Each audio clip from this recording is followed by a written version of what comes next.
Today I'm going to show you how I decorated for Halloween 2021. Now most of the props I built by hand myself, and it took me about 5 days to set everything up. The total cost of this Halloween was $3,500. Welcome to the haunting of Scaleybark.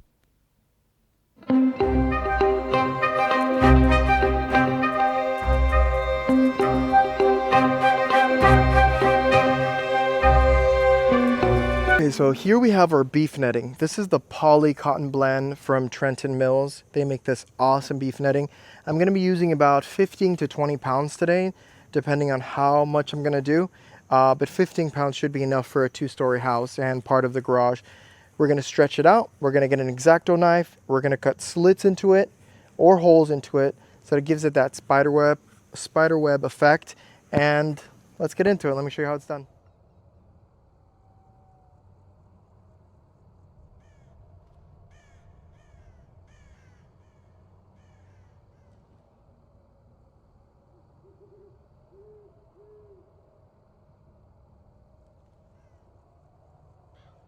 So right here we're painting these pool noodles that they've been wrapped in a type of plastic with a heat gun, and it's melted the plastic to the pool noodle, and now we're painting them black and they'll go over there for our archway. Okay, so here I have pool noodles that have been wrapped with plastic and then melted with a heat gun and then painted black. This is going to be part of the archway right here.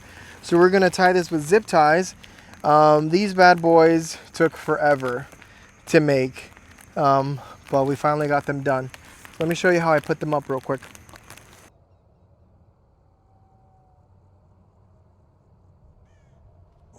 So at the entrance, I've built this platform over here. It's about 4 feet tall.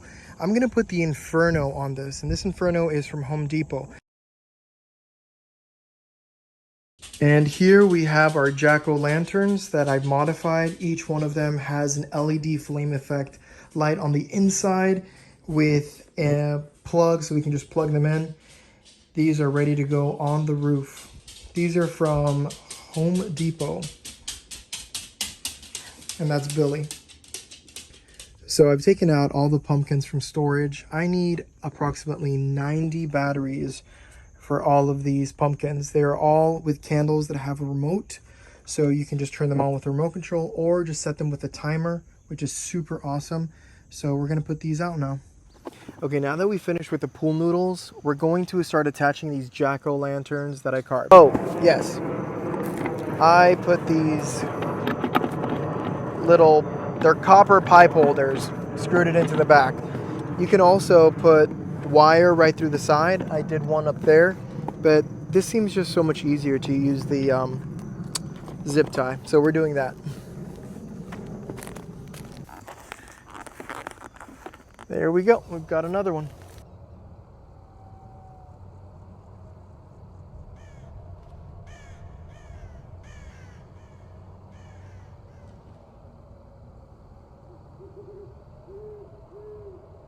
And that's how I set up my spider.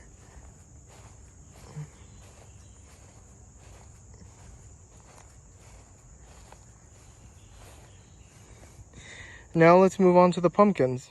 Okay, so once we've carved our foam pumpkins, this is what it should look like. These are from Michael's. I carved the faces on them, and I made a hole right in the bottom where our plastic flickering flame effect, battery operated, remote controlled candles are going to go in. So we're just going to put it right in there, all the way just like so. We're going to grab our glue gun, and just like that, put a healthy amount of glue, and then we'll let this rest for a couple minutes until it hardens, and then we've got our candle ready.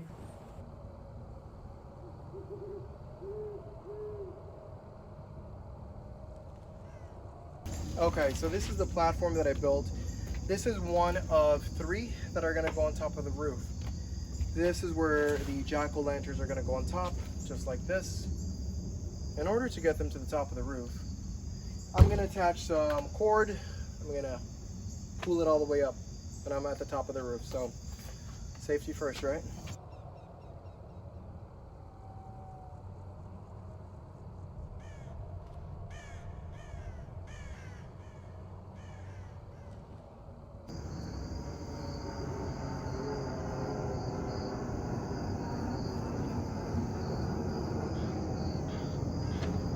I'm on the second story of my home right now, and these are the jack-o'-lanterns here. There's their platform. I'm going to attach them with some wire and then make a hole in this to attach it to them. And then I have to attach the cable in the back. And just for those who are interested, that is my backyard. And this is my neighborhood. I love it here so much.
So for our Halloween sign, I'm doing something different versus last year.